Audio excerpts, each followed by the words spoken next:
이건 주님의 사랑에 빠져가지고 진짜 노래를 하는데 너무 감미롭고 너무 좋아요. 그래서 속에서 막 너무 좋아가지고 그 좋은데 막 그냥 확 표현되지 않는, 그러면서도 내가 속에서 그 속에 있는 숨은 기쁨이 있으면서 그것을 막 잔잔히 표현하고 싶은 그런 느낌이에요. 그 있죠.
말씀의 제목은 말씀대로 내게 이루어지이다.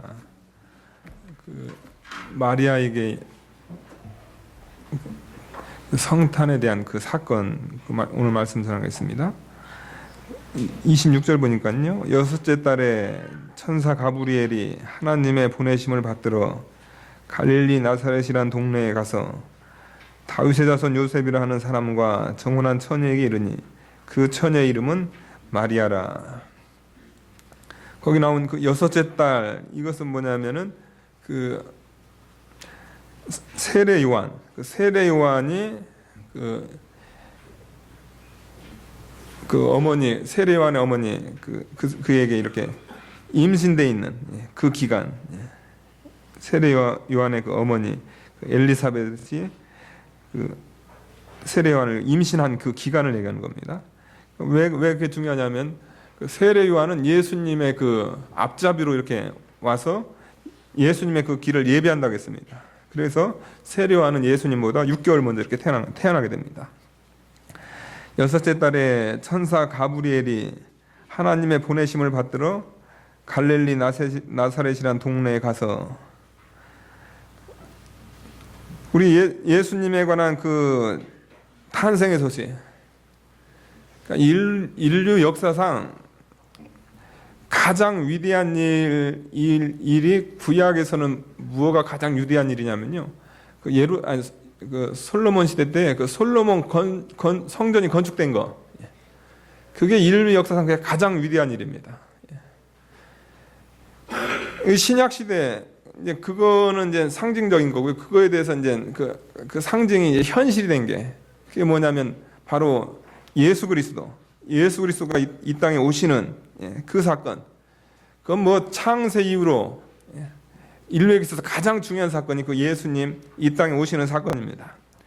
그런데 그 예수님의 그 사건, 이 땅에 태어나시는 그 탄생의 그 사건을 누구한테 이렇게 말씀하냐면은 나사렛이라는 동네에 가서 갈릴리 나사렛, 갈릴리에서 나사렛에서 뭐 선한 것이 나겠느냐, 아주 그냥 동네 거기 후진대입니다. 거기에서 또 누구한테 하나님 말씀 저는 예수님의 탄생을 전했냐면요, 그 정혼한 처녀 마리아, 한 여인에게 예수님의 그 탄생에 대한 소식을 전했다는 겁니다. 그 예수님의 그 길을 예비하러 온 그 세례 요한이 올 때는요, 성전 안에서 천사가 나타나가지고 아주 멋진 모습으로 이렇게 나타나서 세례 요한이 앞으로 태어날 거다. 그 다음에 그 사건을 보고선 그 세례 요한의 아버지가 벙어리가 됩니다. 그래가지고 그 예루살렘이라든가 그 근방 사람들은 그가 하나님의 그 수종들로 성전에 들어갔다가 그 현상을 보고 세례 요한 태어난다는 그 얘기를 듣고선 그 현상을 보고선 그가 벙어리가 되니까 엄청난 이적, 그 이적 가운데서 세례 요한이 이제 태어날 거다, 그것을 얘기했다는 겁니다. 그런데 세례 요한하고 비교도 안 되는 그 위대하신 그 예수님께서 이 땅에 태어나실 때 그 예수님의 탄생을 안 사람은 누구냐면요, 저 갈릴리 나사렛, 뭐 이스라엘 땅 가운데 시골 중에서도 그 시골, 뭐 그런 시골 없어요. 거기에 있는 어떤 한 처녀, 여인에 의해서 그 예수님에 관한 이 탄생의 그 복음이 처음 시작이 됐다는 겁니다. 이걸 통해서 우리가 알아야 될 것은 뭐냐면요, 예수님을 믿는 사람들은, 겸손한 자는 예수님을 믿습니다. 겸손해 가지고 그 예루살렘 성전이라든가 그런 무슨 화려한 그런 것이 아니고 그 갈릴리 나사렛 거기에서 또 한 여인에 의해서 전파된 그 예수님을 믿으려면요, 겸손해야 됩니다. 겸손하면 그 사람은 예수님 믿을 수 있어요. 그런데 화려한 거 좋아하고 뭐 예루살렘 좋아하고 성전 좋아하고 그런 세상적인 걸 좋아하고 그 화려한 거 좋아하는 그런 교만한 사람은 그 예수님을 영접할 수 없습니다. 그러니까 우리가 이 세례 요한의 그 출생과 예수님의 출생에 있어서 이런 차이가 있는데 왜 그것이 그렇게 시작됐는가? 복음은 전도에 미련한 것으로, 그것으로 구원받게 하기를 하나님께서 기뻐하셨다는 겁니다. 무슨 뭐 화려한 것으로 예수님 믿게 하고 화려한 것으로 구원하는 게 아니고 전도에 그 미련한 것, 그런 것을 통해서 하나님께서 구원하기를 기뻐하셨다.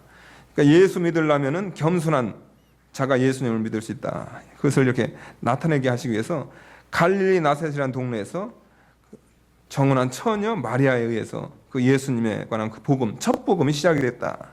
그래서 28절 보니까요. 그에게 들어가 가로되 은혜를 받은 자여 평안할지어다. 주께서 너와 함께 하시도다 하니. 그 천사 가브리엘, 그 천사장입니다. 기쁜 소식 전하는 그 천사장인데요. 이 가브리엘이 소식을 많이 전했습니다. 구약에서도 가브리엘이 소식을 전했어요. 소식을 전했는데 그가 소식 전하는 가운데서 근본에 하는 그 소식만큼 그렇게 위대한 소식, 그 큰 소식이 없다는 겁니다. 그래가지고 뭐라고 하냐면요. 그에게 들어가서 마리아에게 들어가가지고 첫 마디가 뭐냐면 은혜 받은 자여 평안할지어다. 이것은 한국식으로 표현하게 된 게 뭐냐면 만세! 만세! 은혜 받은 자여 평안할지어다. 여러분들 우리가 많이 들어봤다. 아베 마리아. 이 얘기입니다. 아베 마리아. 그에게 들어가서 은혜 받은 자여 평안할지어다. 주께서 너와 함께 하시도다.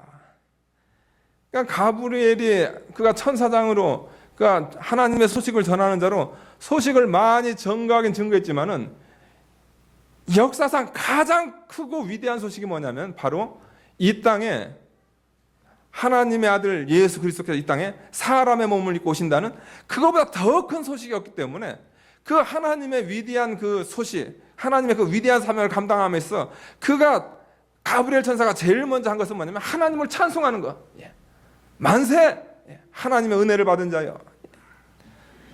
그러니까 여러분들 천사가 자기가 한 사역 가운데서 가장 위대한 사역이 뭐였냐면 바로 예수님의 탄생의 소식을 전하는 그 소식 전하면서 그가 이렇게 하나님을 찬송했던 것과 마찬가지로 여러분 우리가 이 세상을 살면서 또 이 온 인생 역사 가운데서요 가장 위대한 일이 뭐냐면요 죄로 말미암아 소망 없이 죽음과 질병과 이런 고통 가운데서 영원히 그렇게 살다가 영원히 지옥 멸망을 받아야 될 그런 자들에게 하나님께서 누굴 보내냐면요 하나님께서 하나님의 아들을 보내가지고 이 땅에 하나님의 아들을 보내서 사람의 몸을 통해서 하나님의 아들 그 소식만큼 그렇게 기쁜 소식이 없다는 겁니다. 그러니까 천사가 그렇게 기뻐해가지고 은혜를 받은 자여 평안할지어다. 그러니까 여러분들 이 성탄은 그런 의미가 있다는 겁니다. 내 인생 가운데서 성탄만큼 기쁜 일이 없다는 거죠. 은혜를 받은 자여 평안할지어다. 주께서 너와 함께 하시도다. 하나님께서 사람을 부르실 때 뭘 먼저 하시냐면요 은혜 받은 자여. 은혜 받아야 또 주께서 너와 함께 하신다. 하나님께서 함께 하신다는 그 은혜를 받아야 그 다음에 뭐 동정녀가 그리스도를 잉태하기도 하고 애 낳고 그 사명을 감당한다는 겁니다. 그러니까 하나님께서 이 사명을 감당함에 있어서 마리아에게 은혜 받은 자야. 너는 은혜를 받은 거야. 하나님께서 너를 택했다는 거죠. 너에게 은혜를 줬다는 거죠. 하나님의 은혜를 받은 자여 평안할지어다. 주께서 너와 함께 하시도다. 하나님께서 너와 함께 이 큰 사명을 감당케 하실 거다. 은혜 받은 자여 평안할지어다. 얘기합니다. 그러니까 이 얘기를 듣고 29절 보니까요. 처녀가 그 말을 듣고 놀라 이런 인사가 어찌함인가 하니. 그러니까 갑자기 그 가브리엘 천사가 나타나가지고 은혜 받은 자여 평안할지어다. 주께서 너와 함께 하시도다. 이 얘기를 하니까요.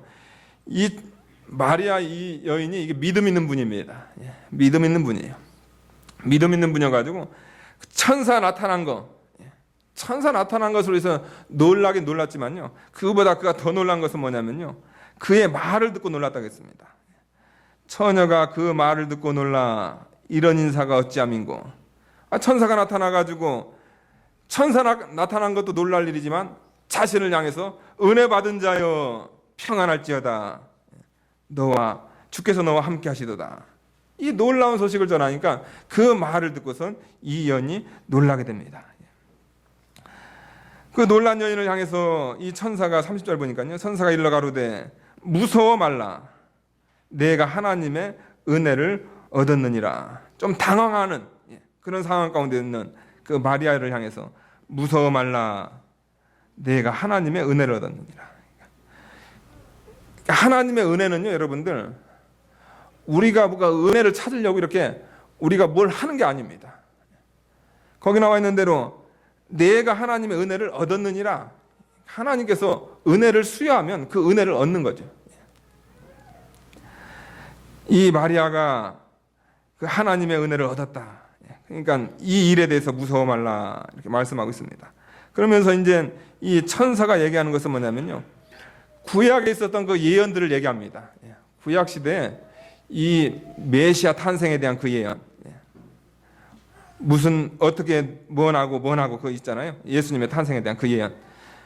그러니까 그 당시 이스라엘 사람들은 다른 거는 몰라도요, 그 메시아 사상, 그러니까 메시아가 이 땅에 오셔가지고 그것이 정치적이 됐든, 사실은 이게 영적 메시아인데요. 그들은 지금 있는 그 로마의 그런 속박 가운데서 이제 많이 어려운 가운데 있으니까 메시아가 오셔가지고 지금 환경에서 이제 새로운 다윗의 나라를 건설하시다. 그런 말씀이, 그런 고대하는 것이 있다는 겁니다. 그런 고대하는 것 가운데 이제 구약에 있는 그런 말씀들을 다 알죠.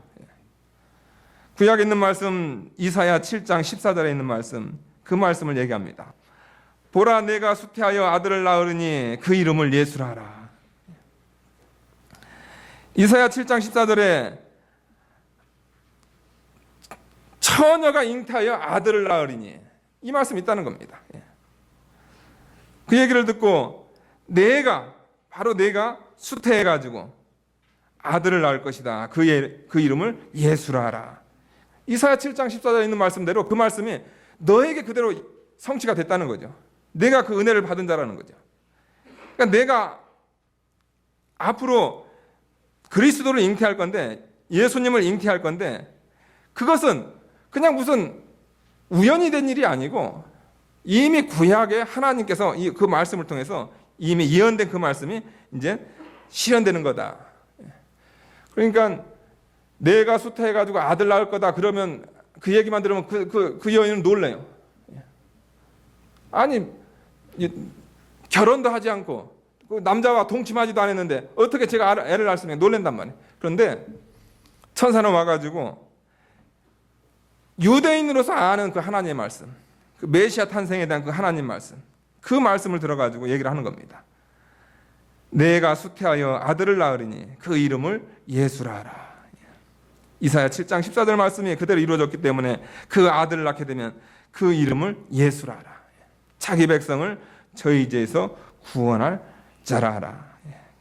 예수라는 그 이름을 주게 됩니다. 또 32절 보니까요, 저가 큰 자가 되고 지극히 높으신 이의 아들이라 일컬을 것이요 주 하나님께서 그 조상 다윗의 일을 저에게 주시리니. 이건 이제 시편 32편 11절에 있는 말씀, 그 말씀을 얘기하는 겁니다. 저가 큰 자가 되고 지극히 높은 이의 아들이라 일컬을 것이요. 세례요한 탄생할 때도 뭐라 했냐면 저 사람 큰 자다, 그걸 얘기합니다. 그 다음에 구약이든 신약이든 많은 하나님의 백성들을 향해서 뭐라고 하냐면 하나님의 아들이다, 겁니다. 여러분, 여기는 저나 여러분이야 우리가 하나님의 아들이잖아요. 우리가 하나님의 자녀잖아요. 아들들이잖아요. 그런데 시편 32편 11절이라든가 또 오늘 여기 나와 있는 저가 큰 자가 되고 지극히 높으신 이의 아들이라 일컬을 것이요, 이것은 뭐냐면요, 그냥 보통 사람들 가운데서 그런 큰 자, 뭐 위대한 일 하는 자, 무슨 선지자, 그런 뜻이 아니라는 겁니다. 유일무이한 큰 자, 인류 가운데서도 비교도 안 되는 그런 큰 자가 나타날 것이다.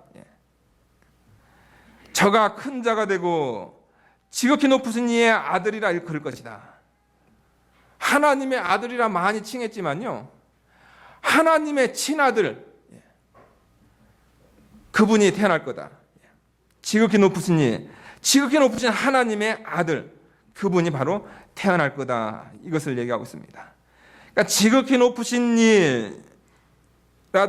이 단어하고요. 그다음에 아들 이 단어에는요 관사가 안 붙어요. 원어적으로 관사가 안 붙어요. 그러니까 지극히 높으신이라는 그 단어 거기에도 관사가 안 붙고 아들이라는 단어에도 관사가 안 붙습니다. 왜 그러냐면요. 왜 그런 표현을 쓰냐면요. 이분들은 하나님이기 때문에 거기다 관사를 붙이지 않는 겁니다. 그러니까 유일하신 하나님. 저가 큰 자가 되고 지극히 높으신 이의 아들이라 일컬을 것이요. 그러니까 내가 남자와 동침하지 않은 상태에서 처녀인 상태에서 아들을 낳았는데 그 아들의 이름이 예수인데 자기 백성을 저희 죄에서 구원할 그분이신데 그분은 어떤 분이냐면 큰 자라는 분이죠. 이 땅에 비록 사람의 몸을 입고 오지만요. 그분은 지극히 높으신 이의 아들, 그에게는 하나님 아들의 그 신성 있는 그런 분이다. 그것을 구약의 그 예언을 들어서 이렇게 말씀하고 있습니다. 그 다음에 예수님에 대한 구약의 예언은 뭐였냐면요. 주 하나님께서 그 조상 다윗의 위를 저희에게 주시리니 하나님께서 그 조상 다윗의 위 저희에게 주신다. 지금 다윗의 위가 지금 다 망해가지고요. 솔로몬 이후로 르호보암 이후로 망해가지고 지금 왕이 없어요. 지금 이 요셉, 마리아 이 집안이 다윗의 자손입니다. 그렇지만요. 그렇게 가난한 그런 평민이 아닐 수가 없어요. 다윗의 왕위는 다 없어졌어요. 그런데 하나님께서 선지자를 통해서 예언하신 말씀은 뭐냐면 주 하나님께서 그 조상 다윗의 위를 저에게 주시리니 그러니까 유대인들의 소망은 뭐냐면요. 다윗 시대와 같은 그런 왕위가 다시 회복되는 그것을 소망한단 말이에요. 그런데 그것이 무슨 역사적으로 다윗 같은 그런 선한 왕이 나타나서 이스라엘을 로마 그런 속박에서 정치적인 거기서 해방시키는 그게 아니라는 겁니다. 그 다윗의 위는 영적으로 누구를 통해서 이루어지냐면 예수 그리스도. 예수님을 통해서 주 하나님께서 그 조상 다윗의 위를 영적 다윗의 위를 영적 왕권 그 위를 예수님에게 주시리니 바로 그분이시다. 너희들이 그렇게 고대했던 다윗의 위 그 시대가 다시 도래해가지고 좀 우리가 이 세상에서 우리가 다시금 해방받는 그걸 너희가 고대하고 있는데 그런 육체적인 그게 아니고 그분께서 오셔가지고 하는 것은 뭐냐면 영적 그 다윗의 위를 회복하시는 그 왕이시다. 영적 왕이시다. 바로 그분이시다. 그것을 얘기하고 있습니다. 그러면서 33절 보니까요. 영원히 야곱의 집의 왕노릇 하실 것이며 그 나라는 무궁하리라. 이것은 사무엘하 7장 16절에 있는 말씀하고 그 다음에 다니엘 2장 44절에 있는 말씀. 영원히 야곱의 집에 왕노릇 하실 것이며 그러니까 이 메시아 예수님을 통한 그 왕권은 영원하다. 다윗은 뭐 몇십 년 하다가 다윗 왕조 끝났고 더 나아가서 다윗 왕조는 아예 그냥 없어져 버렸잖아요. 그런데 예수님 이분을 통해서 하는 그 나라는 영원히 망하지 않는 그런 나라가 될 것이고 야곱의 집에 왕노릇 하실 것이며 야곱의 집 이것은 뭐냐면 이스라엘 가운데서 왕노릇 하실 것이고 그러니까 예수님께서 이 땅에 오셔가지고요 어찌됐든 간에 어떻게 되냐면요 그리스도께서 유대인으로 태어나시고 또 유대인에게서 복음이 전파되고 우리가 지금은 유대인들은 예수님 안 믿지만은 우리 이방인들 예수님 믿습니다. 우리가 이방인이 우리가 예수님을 믿더라도요. 그래도 우리 뿌리는 어디냐면 유대인입니다. 유대인들이 전한 그 복음을 우리가 들었거든요. 그리고 맨 마지막으로 이방인의 수가 다 차게 되면 로마서 11장 있는 말씀대로 이방인의 수가 다 차게 되면은 하나님께서 유대인들 가운데 택한 자들 그 자들을 하나님께 다시금 불러들이실 것이다.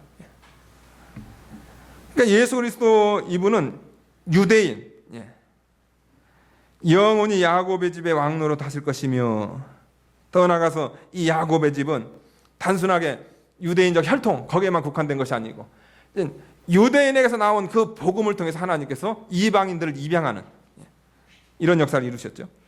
그러니까 영원히 야곱의 집에서 왕노릇 하실 것이며 그러니까 영적 이스라엘 그 가운데서 하나님 우리 예수님께서 영원히 왕노릇하실 그런 분이시다. 그러니까 주님의 나라는 영원하다. 그분의 왕권은 영원하다. 그것을 얘기하고 있습니다. 그 나라가 무궁하리라. 그 예수님의 나라는 무궁하다. 이것을 얘기하고 있습니다. 그러니까 이 천사가 나타나가지고 눈높이 교육을 한 거죠. 이게 마리아를 통해서 우리 예수님을 잉태해야 되는데 그 여인에게 일종의 그 일이 그냥 우연히 일어난 일이 아니고 하나님께서 선지자를 통해서 예언했던 무슨 이사야를 통해서 예언했던 아니면 다윗을 통해서 예언했던 아니면 다니엘을 통해서 예언했던 그 예언의 말씀 그 말씀이 그대로 이루어진 거다. 그것을 얘기합니다.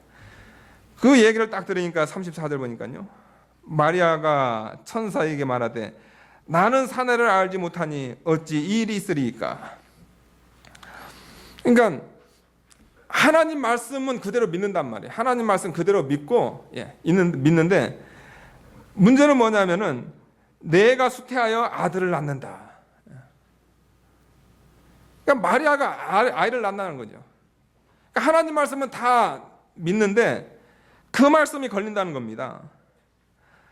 마리아가 천사에게 말하되 나는 사내를 알지 못하니 어찌 이 일이 있으리이까. 어떻게 처녀 남자와 동침하지도 않은 그런 처녀가 어떻게 아이를 알 수 있는? 나는 사내를 알지 못합니다. 전에도 사내를 알지 못했고 지금 현재도 저는 사내를 알지 못합니다. 사내하고 동침한 적이 없는 그런 사람입니다. 그런 처녀입니다. 그런데 어떻게 제가 아이를 낳을 수 있겠습니까? 그러니까 이것은 불신앙적, 그러니까 하나님의 뜻을 난 아예 안 낳겠습니다. 그게 아닙니다. 불신앙적 그것이 아니고 그러니까 하나님에 대한 그 능력을 제한을 한 거죠. 어느 정도 제한을 한 겁니다. 그것이 불신앙일 수도 있는데 그것이 하나님의 뜻을 수용하지 않기 위한 불신앙이 아니고 그러니까 어떻게 자신의 몸에서 남자를 가까이 하지 않은 그런 몸에서 어떻게 애를 낳을 수 있습니까? 그렇게 얘기한단 말이에요. 그러니까 여러분들 우리가 하나님께서 우리에게 말씀하실 때 이렇게 나타난다는 겁니다. 하나님께서 우리에게 말씀하시는데 어떻게 말씀하시냐면요. 내가 남자하고 동침하지 않았는데 내가 아이를 낳을 거다. 그러니까 하나님께서 우리에게 말씀하실 때는 비이성적으로 다가올 때가 있다는 겁니다. 그것이 하나님의 말씀, 하나님께 말씀하시는 그런 방법이라는 겁니다. 제일 첫 번째 방법은 뭐냐면요. 이해가 안 되게 하나님께서 역사를 하세요. 마리아라는 그 여인에게 있어서 하나님 말씀은 이해가 안 됩니다. 사내를 알지 못하는 나에게 아이가 낳겠다. 내가 아이를 수태하겠다. 그게 이해가 안 된다는 겁니다.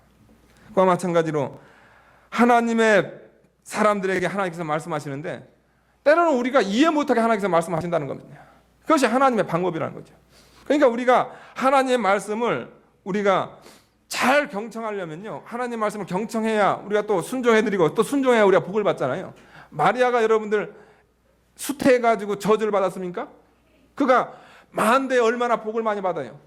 예수님 다음으로 얼마나 많은 칭송을 받습니까?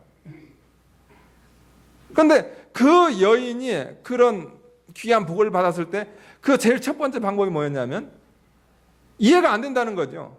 하나님의 말씀은 이해가 안 된다는 겁니다. 이성적으로 이거 맞지 않다는 거죠.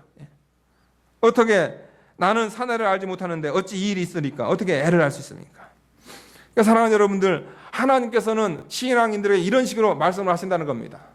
이해 안 되게 말씀하신다는 거죠. 그것이 하나님의 방법이라는 겁니다. 그것을 여러분들이 알아야 된다는 겁니다.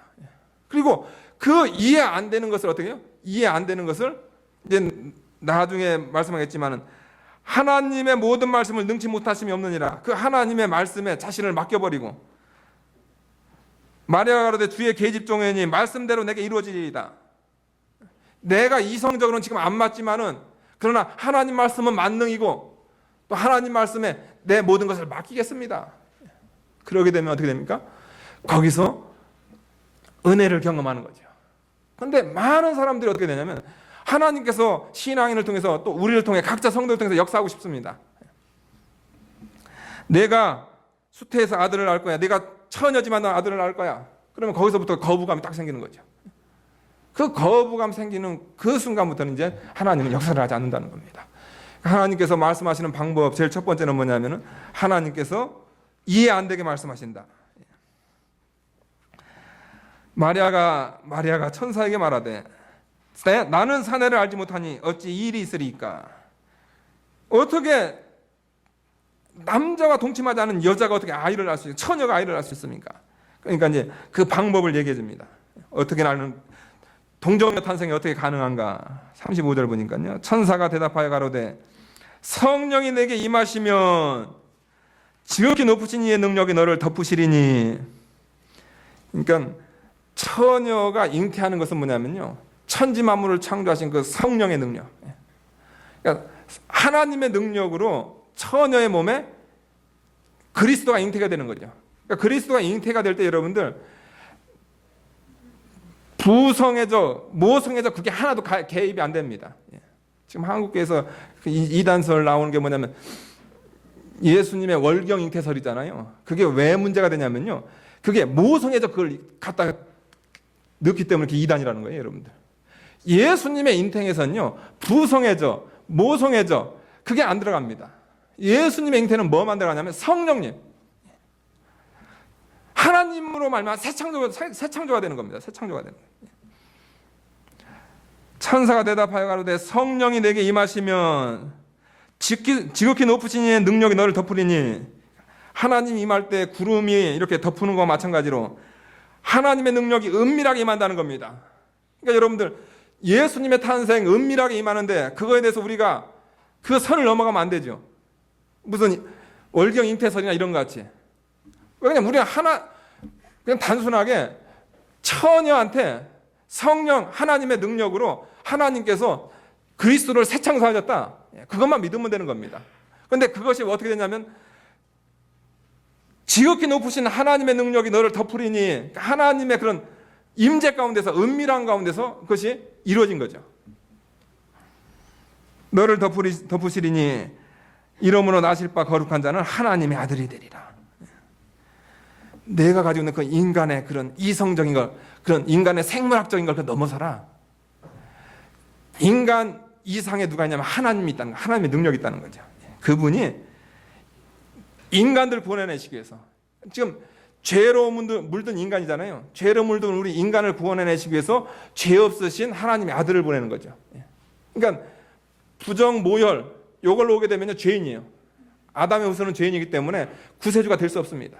그런데 이 죄악된 몸을 가진 인간들을 구원해내시기 위해서 죄 없으시게 성령님께서 예수님을 이 땅에 성육신 하시는데 죄 없는 모습으로 이 땅에 태어나가셨다. 나실 바 거룩한 자는, 거룩한 분이라는 거죠. 이 세상에 태어나는 애가 응애하고 걔가 아무 잘못도 안 합니다. 걔가 뭐 욕을 할 줄 알아요? 걔가 뭘 했겠어요? 응애하는 순간에. 근데 걔는 죄인입니다. 태어날 때 죄인입니다. 그런데 예수님께서 이 땅에 태어나는 그분은 거룩한 자, 죄 없으시게, 죄인들을 구원하시기 위해서 죄 없으시게 태어나는 거룩한 자니 하나님의 아들이라. 그러니까 여러분들 예수님의 그 인성을 믿고 안 온 것을 부인하는 그런 이단들이 있거든요. 그런데 여기 나오잖아요. 거룩한 자, 나실 자는 거룩한 자. 그러니까 인간인데 거룩한 분. 우리가 똑같은 인간인데 거룩한 분이라는 거죠. 그런데 그분은 곧 하나님의 아들이다. 하나님이시다. 그러니까 이 땅에 태어날 예수님은 참 하나님이면서 참 사람이시다. 그러니까 여러분들 예수님께서 이 땅에 참 하나님과 참 사람으로 오셔가지고 이 땅에 죄 없으시게 오셔야 죄인된 우리들을 구원하실 수 있는 그런 구세주로 이 땅에 오셨다. 그것을 얘기하고 있습니다. 그러니까 예수님의 이 탄생은 곧 예수님을 위한 탄생이 아니에요. 예수님의 탄생은 예수님한테는 희생입니다. 많은 희생이죠. 하나님과 동등됨을 취할 것으로 여기지 아니하고 자기 몸을 비워 종의 형체, 우리 인간의 몸은 종의 형체입니다. 그걸 입고 오셨는데 희생입니다. 그런데 왜 이런 희생을 하셨냐면 더럽고 추한 우리 죄인들 구원하시기 위해서 예수님께서 이렇게 거룩한 몸으로 오셨다. 거룩한 자 하나님의 아들이라. 그 마리아의 그 의문, 그것을 해결해 줬는데 그것을 하나님의 능력으로 예수님께서 잉태될 거다. 그러면서 이제 또 하나님께서, 우리 천사가 하나 더 얘기합니다. 그의 믿음을 더 확증시키기 위해서요. 보라, 내 친족 엘리사벳도 늙어서 아들을 배었느니라. 본래 수태하지 못하던 이가 이미 6달이 되었느니라. 하나님의 능력, 처녀에게 애 낳게 한다. 그거 들으니까 그냥 갑자기 그거 들으니까 놀란단 말이에요. 이거 예, 어떻게 그것이 가능한가? 근데 거기에 대한 한 또 예가 있는데 그것은 뭐냐면요. 6개월 먼저 임신한 엘리사벳이 있는데 그 여인은 늙었단 말이에요. 늙으니까 수태를 못한다. 이것은 뭐냐면요. 더 이상 여인으로서 그것을 감당을 못한다는 건 폐경이 됐다는 거죠. 폐경이 된 그 늙은 그 여인에게 하나님께서 역사해가지고 누굴 낳게 됐냐면은 세례요한. 그것을 벌써 임신한 지가 6개월 됐어요. 이 엘리사벳이 부끄러워가지고 그걸 숨기고 있습니다. 아니 폐경된 사람이 애를 낳아서 늙은 할머니가 애를 뱄단 말이에요. 그걸 숨기고 있었단 말이에요. 우리 하나님은 이런 하나님이시다. 90세, 89세 된 그 사라에게, 폐경된 그 사라에게 나타나가지고 임신시키는 하나님이 우리 하나님이시고, 그 다음에 늙어가지고 수태 못하는 그 여인에게 나타나서 역사하시는 그분이 하나님이고, 또 우리 여기 사는 여기 혹시 아직 애 못 가시는 분들 걱정하지 마세요. 예. 늙은 사람, 폐경된 사람한테 역사했는데 여러분들한테 역사 못 하겠어요? 예? 아멘 하면 임신할 줄 믿습니다. 예. 예?